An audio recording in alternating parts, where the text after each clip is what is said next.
Hi, I'm Daniel Burkholder, and this is Act React, a podcast exploring improvisation through conversations with remarkable artists. And today, in this episode, it's a really special conversation I get to have with my friend and colleague, Maria Gillespie. Maria and I have known each other for about 7 years, ever since I joined the faculty here at the University of Wisconsin Milwaukee, where she is also on faculty. We've also had the opportunity and pleasure to perform with one another a couple of times. First, in an ongoing series called Real Time, which was initiated by my wife, Andrea Burkholder, and kind of curated by she and I over 2 years. I've also performed with Maria in Hyperlocal, her ongoing kind of improvisational performance series with dancers and musicians. But this is really the first time we've taken just this amount of time to just talk a little bit more in depth about improvisation, and certainly focusing on her approach to how she thinks of improvisation, both within her teaching work and her performing work. So it's really good to kind of dig into that with her. Before we jump into the conversation, I'm just going to read a little bio to kind of introduce you to her more fully. Maria Gillespie is a choreographer, performer, dance, and somatic educator. She is a CLMA Laban Bartenieff movement analyst and directs MG, the Collaboratory and Hyperlocal MKE, dedicated to interdisciplinary collaboration in improvised performance practice. She developed the community teaching project Parts of the Whole, sharing kinesthetic learning and expressive experiences with youth impacted by the carceral system to strengthen communities. Gillespie founded and directed LA-based Oni Dance from 2003 to 2015 and was named one of Dance Magazine's 25 to Watch. Her work has been presented nationally and internationally at venues including the Ford Amphitheatre, the Getty Museum, Red Cat, UCLA, Cal Arts, the Fowler Museum, Highways Performance Space, Joyce SoHo and CounterPULSE. Gillespie has performed and taught in Beijing, Tokyo, and Mexico City. She teaches dance at UW-Milwaukee and in 2019 received the 2019 award for excellence in undergraduate teaching. So that's a little bit about Maria, and now you can jump into the conversation and find out a little bit more about her improvisational practice. Enjoy. Well, good morning, Maria, and thank you so much for joining me on Act React this morning. Good morning. Thank you for asking me to be here. Yeah, my pleasure. It's so great. We've been colleagues now for a number of years, and we've improvised together and performed a little bit here and there, and we've seen each other's work, but I'm excited to kind of dig in this morning and hear more of your thoughts about improvisation and how that is kind of interwoven into your work and maybe your life a little bit. Cool. Yeah. Love that. So the first question or a variation of the first question I always ask is, so currently right now, how does improv show up in the work that you're doing? How does it not show up? That's the question, right? So it's right now it's showing up in my creative process for making a dance with on 2 projects. One is with the students here at UWM, and that I'm enjoying the sort of phases and folds that improvisation has in the creative process, where in the beginning it's really an open field, and then it becomes setting some material and then working with that known material until it becomes unknown again, and then the piece gets structured, and then it's sort of improvising with structure, and then it's with music. So I'm liking that improvisation has its iterations or permutations throughout that creative process phase, even in what will become a set choreography. There's room, and I don't even question it, that there's space for improvised moments within that set structure.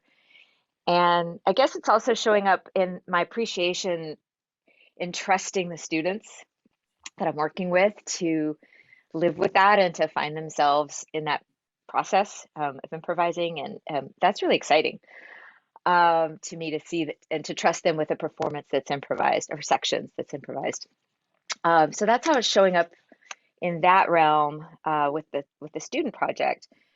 And in another piece that I'm just starting to develop is a video, a media piece, and a collaboration, kind of a long distance project between 3 different artists, myself and 2 collaborators, Kevin Williamson and Win Win. And we're going to be working on solo material that's improvised and recording ourselves in the world and working through different landscapes. And that's going to be a really interesting experience for me because I'm used to working in solo improvisational forms, even in recording in media, but it's not out in the world. It's always been in a even in a site specific or site responsive space, an indoor space where there's a zone or a container where people go, this is where we watch things. So, and I know you've done a lot of work out in the environment, and that's going to be a new endeavor for me. So I'm excited, a little nervous, but also feel trusting in my practice with improvisation to be the known in that unknown. Even though improvisation is a space for not knowing, for me, it's also a place where I do find myself knowing, at least somatically. So I think that's how it's showing up, is it will be a stable structure for me to work with in an unknown environment. Yeah. I'm going to be filming hopefully in Coleman, Texas, and close to the US-Mexican border, doing some location there and just some autoethnographic moving and thinking. Great. So I want to kind of go back, like something you said about working with the students, of starting really within this open field of improvisation to start exploring what this work is that you're developing. Could you kind of talk through a little bit, what does that look like? How does that manifest itself in those first couple rehearsals? What are you kind of on the ground? What are you doing with the students? What kind of directions or forms or scores are you giving? That kind of stuff. We were working, it's a great question, and it's different every time.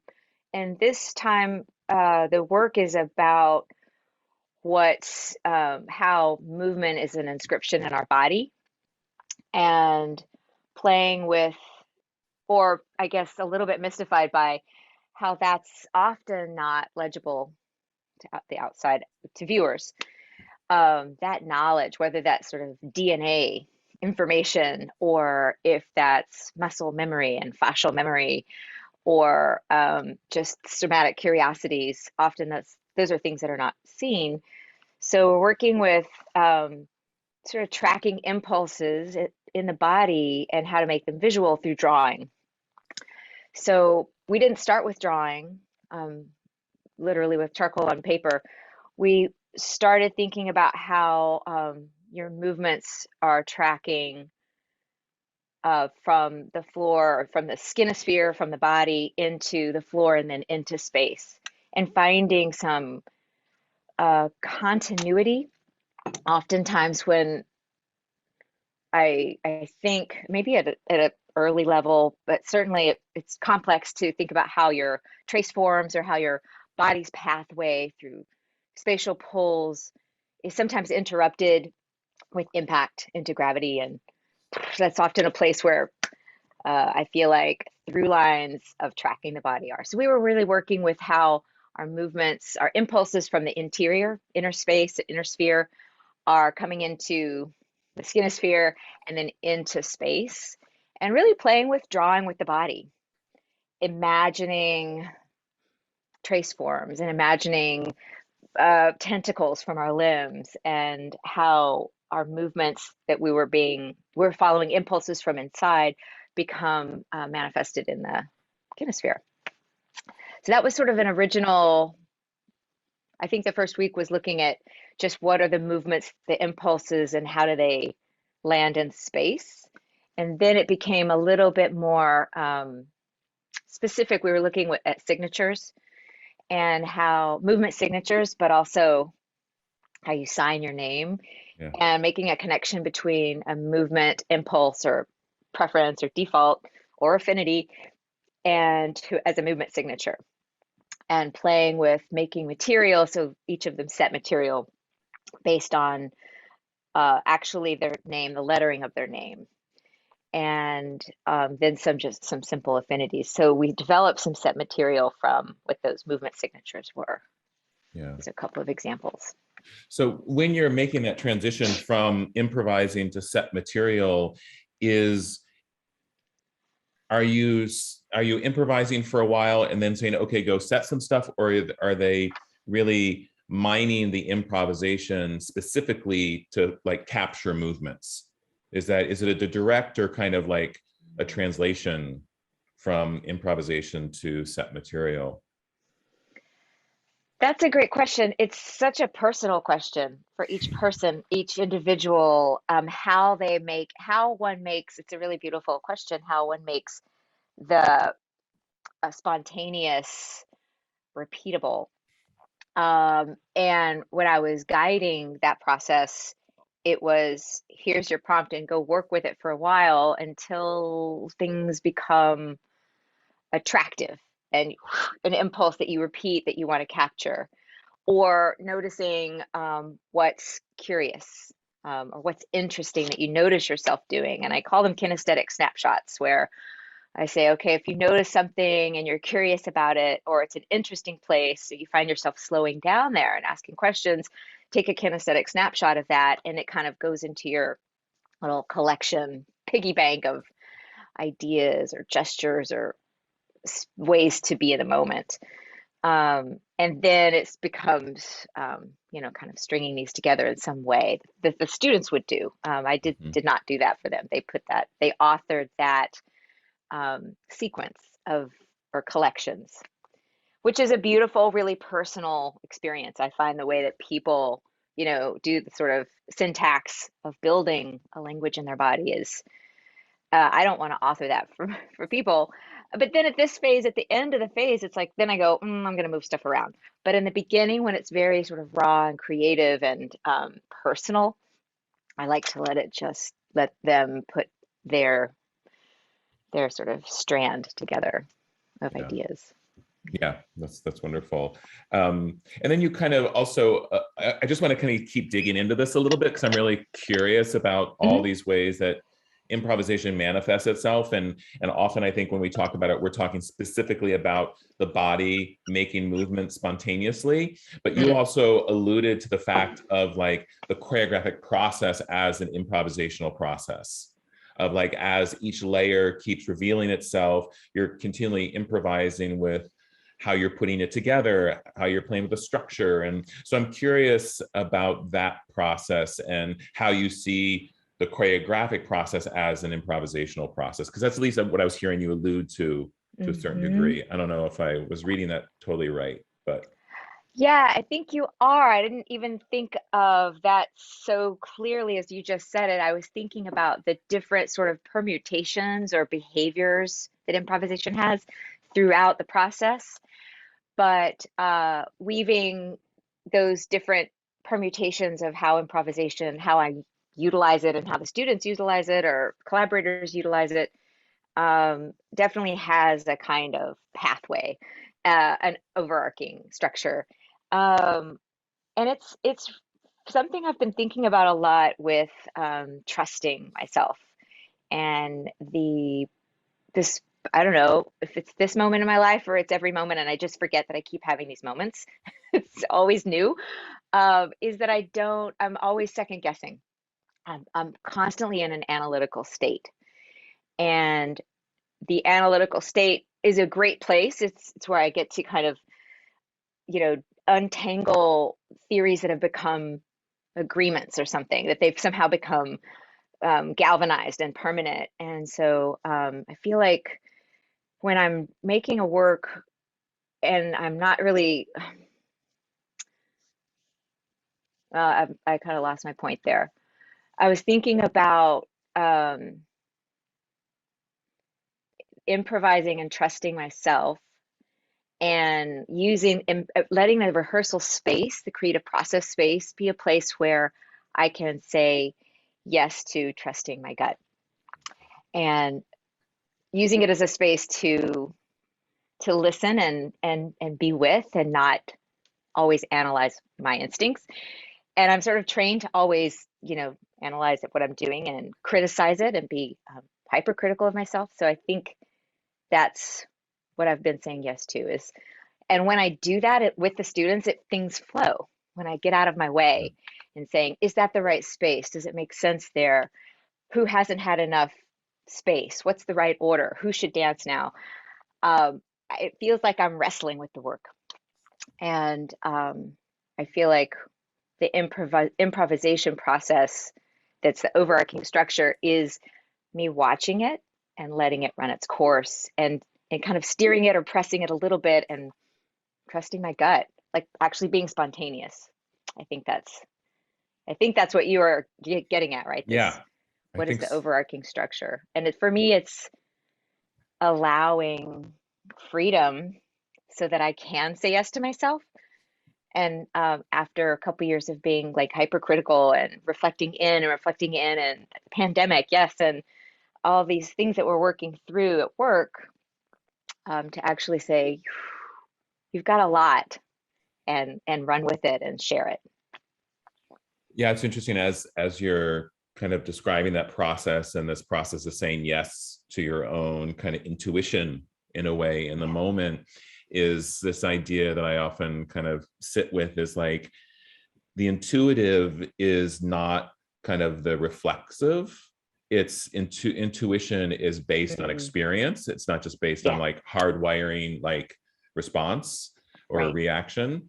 And that with all that time that you did spend kind of being analytical, that you did spend kind of analyzing and thinking and maybe even criticizing, that you kind of created these muscles, these mental muscles, that you now have this really strong base to be able to like let that go. Yeah. But you're not letting it go. It's just not like overwhelming the present moment. It's still all there supporting that kind of intuition. And I think that a lot also of us when we're like thinking about improvising physically, right? We're not just like responding with our kind of built-in responses. It's years of training to be in the moment, to respond physically, viscerally. And that's why I think something I'm curious, and maybe we'll jump there. I was thinking of bringing this up later, but I feel like this might be an interesting one to talk about how do you, so I'm going to kind of shift a little bit, and how do we think about training improvisation? Yeah. Because I feel like that's something like we've kind of had little conversations around that, of like, how do you get students, especially undergrad students, from this place, even in 4 years, to a place where they're really sophisticated improvisers? Yeah.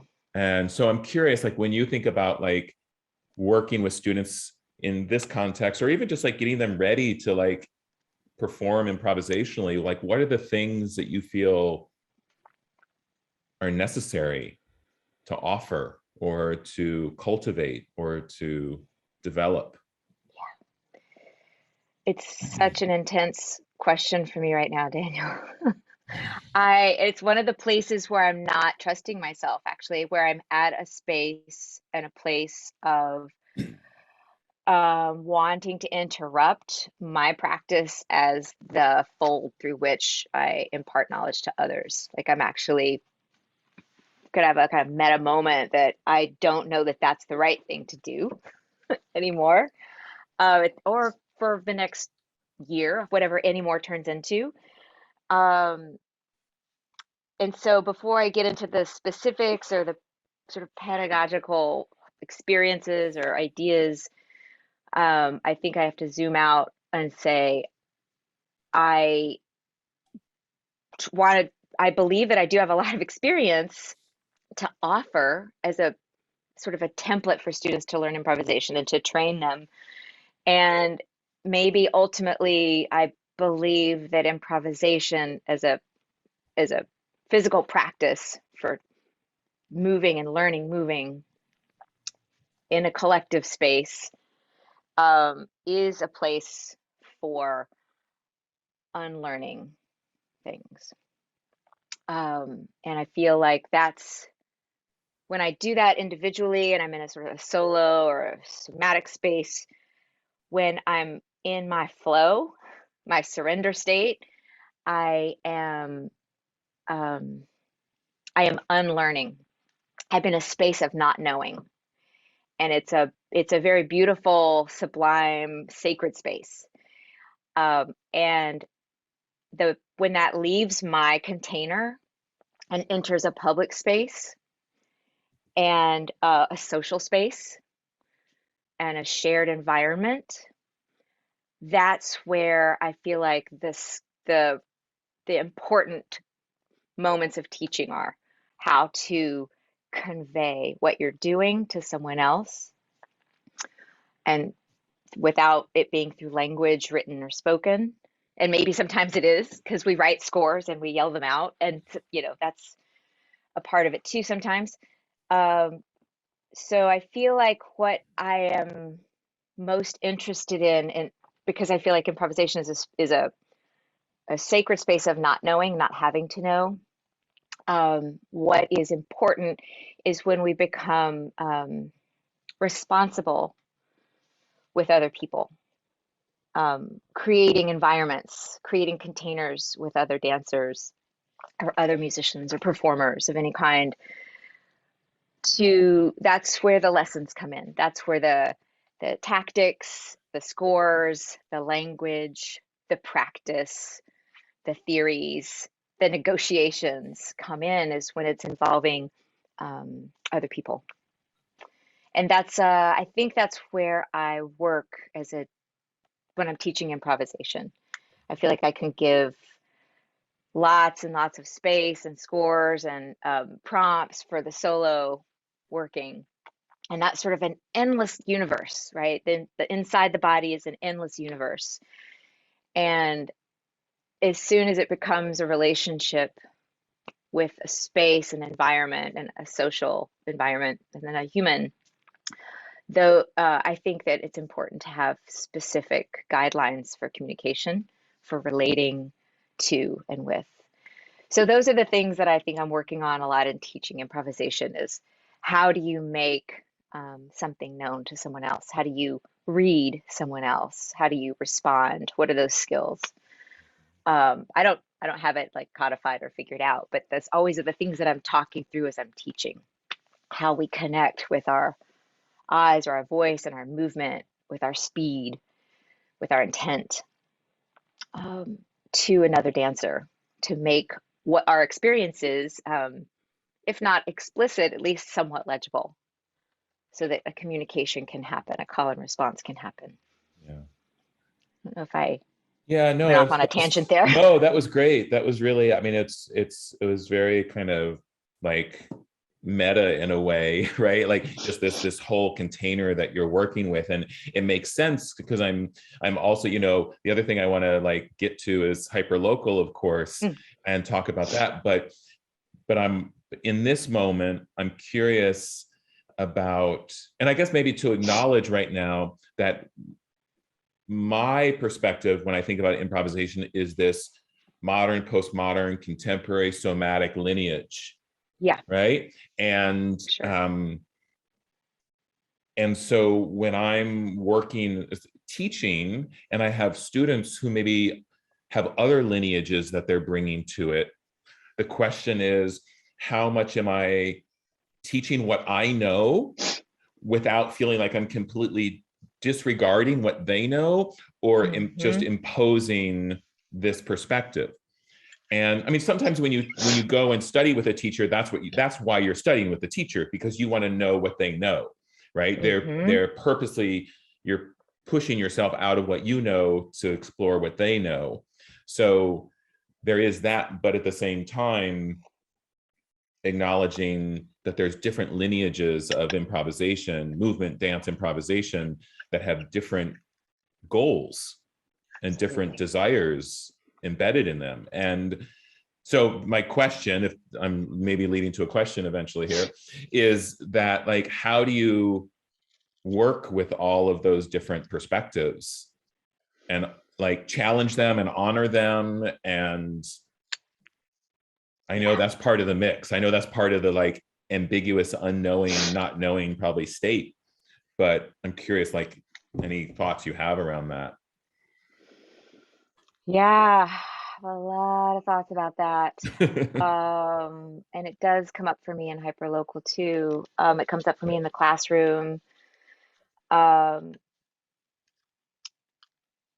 where it doesn't, I mean, forms are such an interesting thing. Like I was thinking about this morning and kind of thinking about this conversation with you, and I was thinking to my forms, like where I come from, and I looking at like trying to look back and where were the little births of stars for improvisation in my physical work as a mover.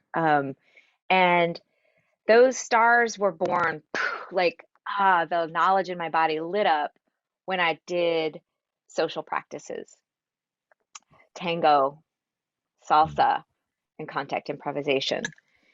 And I don't mean to conflate those. One is derived from proscenium performance practice uh,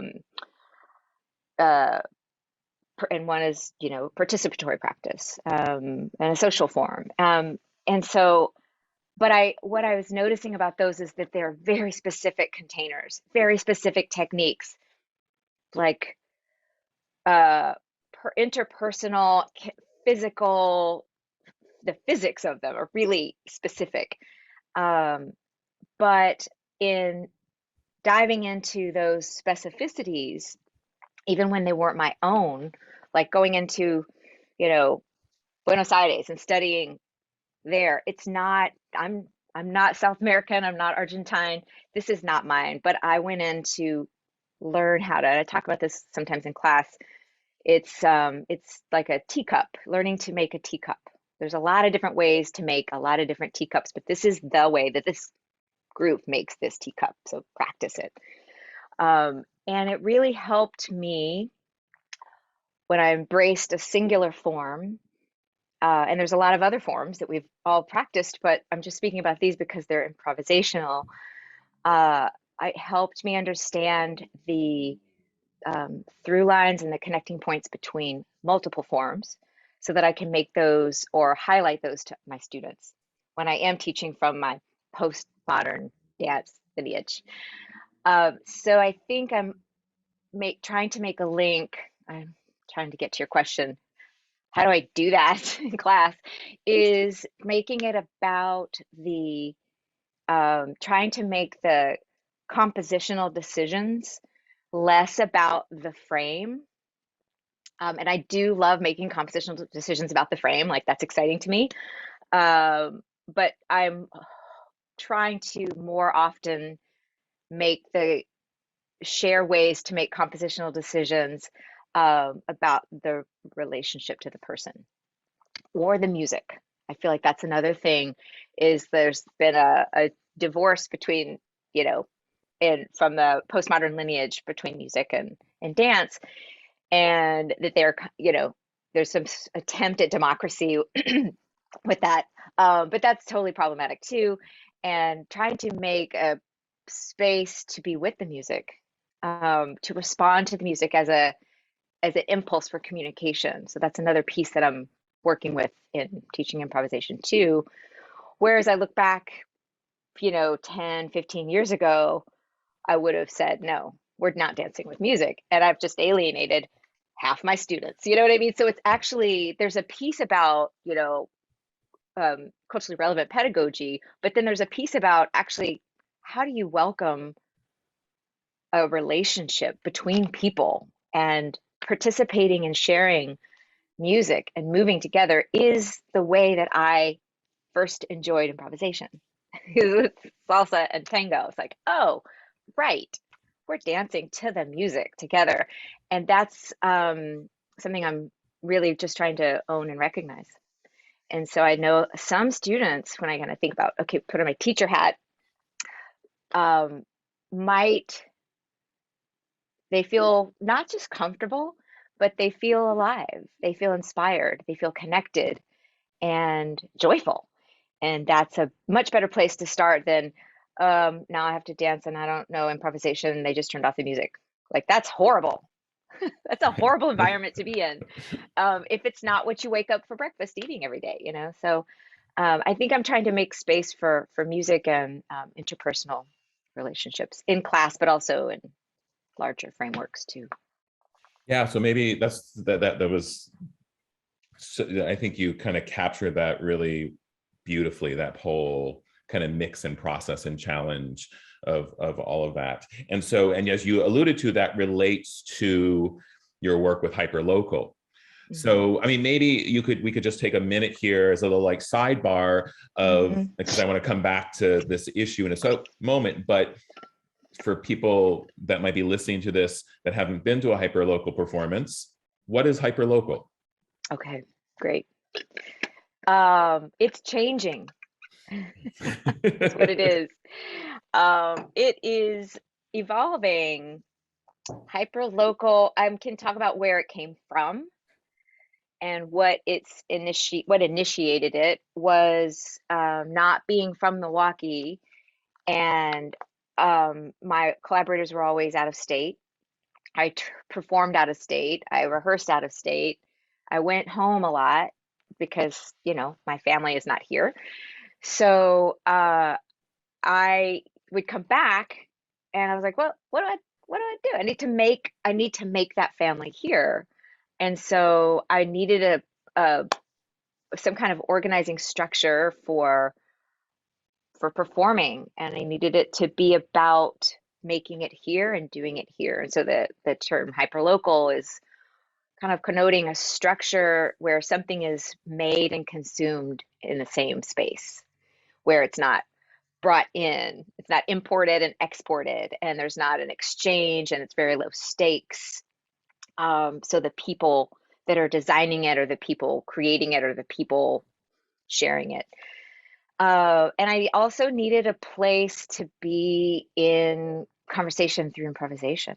I needed to create a sort of family where I could improvise and be with other people who improvise and think through things together. So it was really an attempt to give me a project to be at home here in Milwaukee. Something to come home to, if you will. And I also just love performing with people and improvising those performances with people. So it was a very low stakes way of saying, hey, we're going to come in, we're going to do something. You don't have to do anything. You have to show up and you have to bring your practice, you know, and here's 3 things we're going to try to do in the next 50 minutes. And so that's where it came from. And I started it with Tim Russell, who is director of music at UW-Madison now, but was here for several years as our music director. And he's an amazing composer and percussionist. And we worked together creatively. And so it started off with Tim inviting composers, and I would invite choreographers, and we would show up and dance together, perform together. And that was exciting because even though it was very bifurcated. It was very like musicians, dancers. And we worked really hard to undo that sort of bifurcation, but it's pretty hard. It's really hard.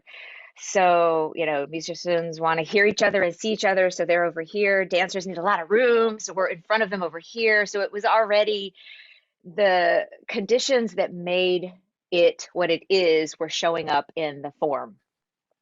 And you know, music accompanying dance, that kind of thing. So that was always something that in the score writing we are trying to undo those relationships between the 2 fields, the 2 disciplines. That's what that was what it was. What it is now for me is a space where performers can get together and work in their medium spontaneously with each other. And I'm saying those words because there was a lot of assumption. There were many assumptions about the way that people improvise. And that meant that people could improvise if they improvised a way. But there's a lot of ways that people perform music and dance. And so I'm trying to think about how do you create a structure and a composition? How are you composing something? But even that, I'm going to just like stop that. I'm not going to say compose. So that's my postmodern dance performance, proscenium based making dance for the last 30 years is like, oh, I'm composing. Actually, stop thinking about composing and just be with. Just be with. And that feels different and it looks different and it has a different operating system completely. And the way it's taken in, I think, is maybe different as well. It is for me. I can't speak for other people. Yeah, so it's right now it's a place for me to rethink community and who's in that community and who can be in that community without having the same training as me. Yeah. Yeah, that's definitely as in September you had a hyperlocal down at the museum and Right. came and was able to see that performance, that event, that happening, and just the kind of variety of approaches of being in that space, especially with the dancers, the different dancers that you had there. It was really interesting to see those layerings going on of difference between you and Why Not, for example, who's on faculty here with us at UWM as a hip hop specialist, and seeing the two of you kind of be in the same space together.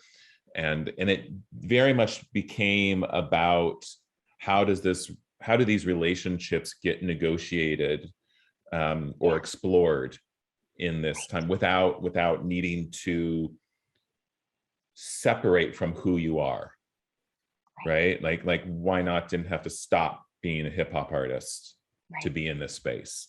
Right. And it seems really like rich and challenging and sometimes really like sparkly and like exciting and sometimes kind of muddy. Right. And that seems like all about the process. So, I'm curious about like, so when you're setting up this space for all this to happen, like, and you talk about scores or scripts or structures or whatever word people want to use, like what do those scores look like? Like how open are they? How detailed are they? How practical are they? How esoteric are they? Like where do these fall for you in this process? They're different every time. It's really different every time, depending on how many people are there, how many rehearsals we have, and where it is. What's the setup? What's the viewing like there? What's the, is it one-sided or is it, people wander through? Are they moving from gallery to gallery? Are they sitting in one place? Is it outdoors? Is it indoors? That sort of thing. So, it varies every time. Sometimes it's really esoteric, and I'm going to try to not speak about a judgment or value about what each of these experiences are, because that is, I have to unpack that at another moment. And sometimes they're very functional. And in the series that we did this summer at the Milwaukee Art Museum, there were a lot of players. And we usually we started off with no rehearsals. Like in 2014, when I started doing hyperlocal, we just showed up. And it was like 15 minutes before, it was like, okay, we're going to do a solo. You're going to do a solo. You're going to do it. Great, great. Unison at the end, a group at the end. Great, go. And it was just decided on like that. And then I started thinking, let's have some rehearsals. Let's make this a practice. How do we develop a language between this group of people? And so we would try that out, and it had many different permutations. But this last one, because it was such a big open space, and a space that welcomed people to walk by and take it in, and for people to walk by and stop and watch, and for people to arrive with the intention to sit and watch. And so those scores and you're against this sort of monolithic sculpture building and the ocean of Lake Michigan, it felt really hard to anchor into that space. So those scores were really about how we make group landscapes, and how those group landscapes move people through space as a kind of a spatial anchor or net perhaps, and then where do people drop off for these sort of solo voice moments, duet moments. So that was a byproduct of responding to the environment that we were in. Usually they're a little bit more esoteric, like, what are you thinking through these days? Let's think about what's going on in society, and whatever, grab something political or something about relationships and then make it concrete with some kind of task. So it has many different versions, and that's sort of the fun part, I think, for me, is because I love language and I love thinking how language is reworked through the body and how the body reshapes language. And I just love the relationship of those two. So that I feel like that organizational part of performing improvisation is a really creative one for me as well. It's really poetic, and it's where the philosopher in me likes to have fun, is writing those scores and thinking through those words, how I can take them into the body. Yeah, well, Maria, thank you so much for taking time today. We're going to kind of leave it there, I think. But I feel like we just like opened up this box, and like I'm taking notes, and I have so many questions here. So I know, I want to ask you questions now. I know. So maybe in the future we can have another conversation and kind of restructure the score of this conversation even, and see how we can play with that. But again, thank you so much for taking the time this morning, and it's always so great to talk to you and dig into these things. It's really great. I never have a chance to think through and be slow with reflecting on the ideas and holding them in my hands again. And it's really lovely to do that with you, Daniel. Thank you for inviting me. Yeah, of course. Have a great rest of your day. Thank you. Okay. Bye-bye. Bye. Well, I hope you enjoyed my conversation with Maria Gillespie. I found it so insightful and thoughtful, and was really great to kind of dig into that with a colleague, as we are both kind of working with many of the same students. So I hope you can kind of take a lot of what she said and imagine how to bring it into your own life, into your own practices. Or maybe if you just know Maria or know her work, it just illuminates things that she does in the world. Anyway, that's all for this week. Please stay tuned for upcoming episodes. They may be a little sporadic as we hit the holiday season, but there's some more coming along, and hopefully you will join me for those. All right, take care, and until then, live spontaneously.